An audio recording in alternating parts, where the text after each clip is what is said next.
suku bangsa memiliki ragam budayanya masing-masing. Salah satunya adalah rumah adat. Setiap budaya juga memiliki rumah adatnya yang khas. Jadi, rumah adat ini memiliki perbedaan dengan rumah adat lainnya dikarenakan berbagai faktor seperti kegunaan dan lingkungan alam.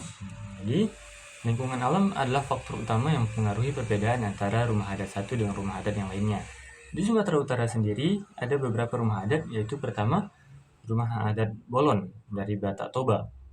Rumah adat ini memiliki ciri khas atapnya yang terlihat seperti pelana kuda. Lalu ada juga rumah adat Balai dari Karo, yaitu ciri khasnya adalah atapnya memiliki pelana yang tinggi. Dan juga rumah adat ini tanpa menggunakan paku, dia hanya dipasak. Lalu di Mandailing sendiri rumah adatnya dinamakan dengan Bagas Godang, yaitu berbentuk atap limas. Sementara di Nias, rumah adatnya dinamakan sebagai Omo. Ciri khasnya adalah rumah adat itu memiliki bentuk segitiga, tapi ke sampingnya cukup melebar di bagian bawah. Lalu ada juga rumah adat Melayu. Rumah adat Melayu terlihat cukup mirip dengan rumah adat yang ada pada saat ini, namun perbedaannya adalah bagian bawah rumah sangat tinggi. Ini biasanya dikarenakan untuk mencegah dari banjir atau pasang. Lalu untuk bagian atapnya sendiri itu seperti bentuk segitiga, berjajar, mirip seperti perahu yang terbalik. Baik, saya akan menjelaskan tentang budaya lagu dan tarian. Nah, lagu dan tarian merupakan bagian penting dari budaya suatu masyarakat. Keduanya mencerminkan identitas, sejarah, serta nilai-nilai yang dianut oleh suatu komunitas atau bangsa. Yang pertama itu ada budaya lagu. Lagu dalam suatu budaya bisa memiliki berbagai fungsi, seperti lagu tradisional, lagu rakyat, lagu seremonial, lagu daerah. Nah, yang dimaksud dengan lagu seremonial ini adalah lagu yang digunakan dalam upacara adat, keagamaan, atau kenegaraan, seperti Indonesia Raya sebagai lagu kebangsaan. Nah, lagu daerah teman-teman semua pada tahu, yang dimana ada lagu daerah itu lagu yang berkembang di daerah tertentu yang menggunakan bahasa serta alat musik khas daerah tersebut, seperti Yam Korambe dan Anging Mamiri. Yang kedua adalah budaya tarian. Tari dalam budaya memiliki fungsi dan makna tersendiri, seperti tari tradisional, tari ritual, tari pergaulan, dan tari kontemporer. Tarian tradisional memiliki warisan budaya yang sudah ada sejak lama dan sering dipentaskan dalam upacara adat, seperti tari pendet yang yaitu dari Bali, dan tari saman dari Aceh. Nah, tari ritual ini berfungsi sebagai bagian dari upacara keagamaan atau kepercayaan.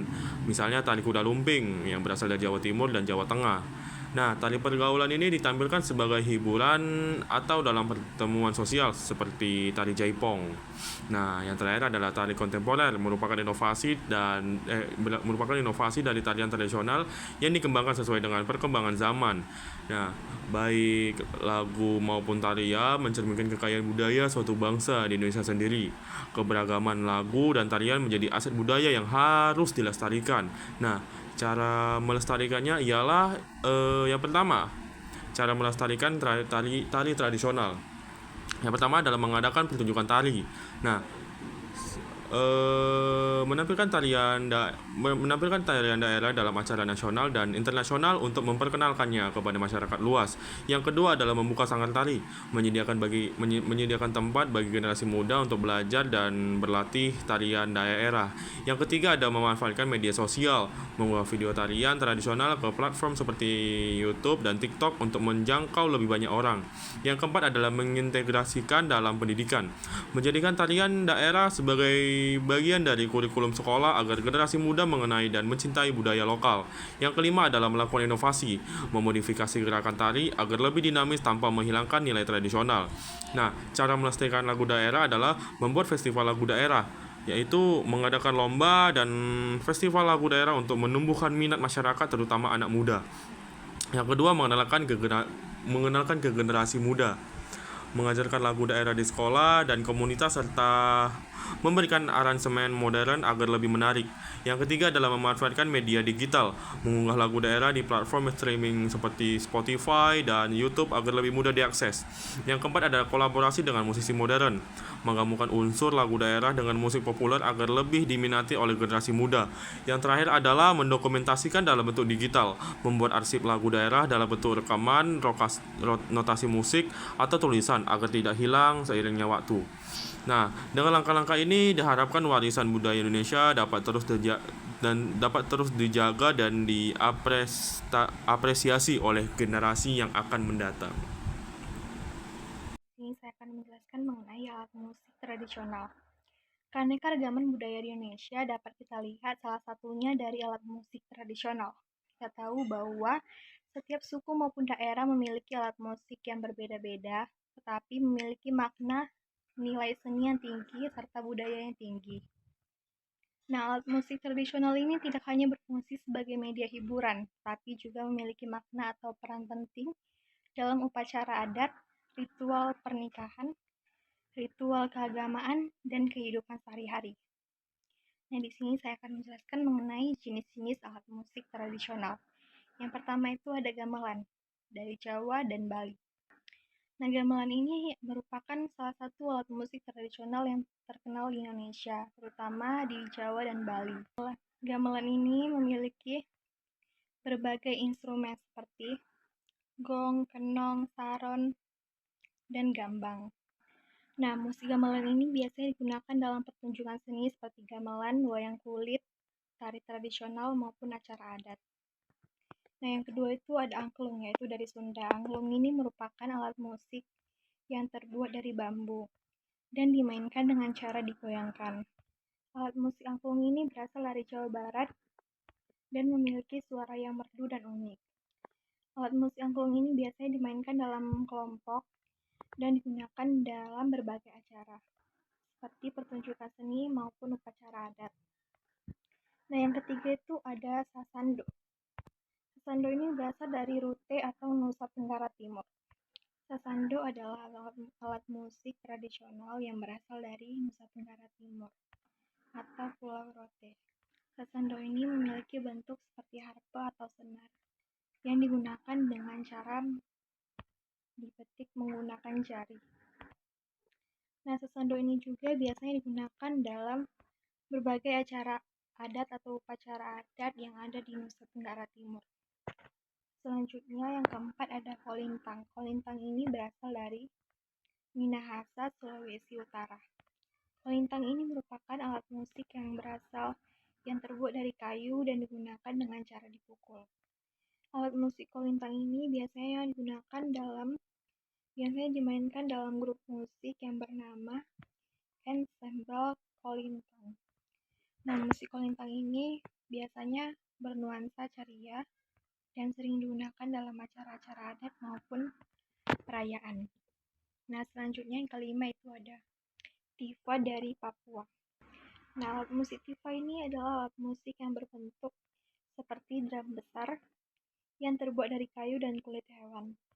Nah, alat musik tifa ini dimainkan dengan cara dipukul dan memiliki ciri khas bunyi, memiliki suara yang khas. Alat musik tifa ini biasanya digunakan dalam upacara adat dan kegiatan di Papua. Nah, selanjutnya kita masuk ke fungsi-fungsi alat musik tradisional.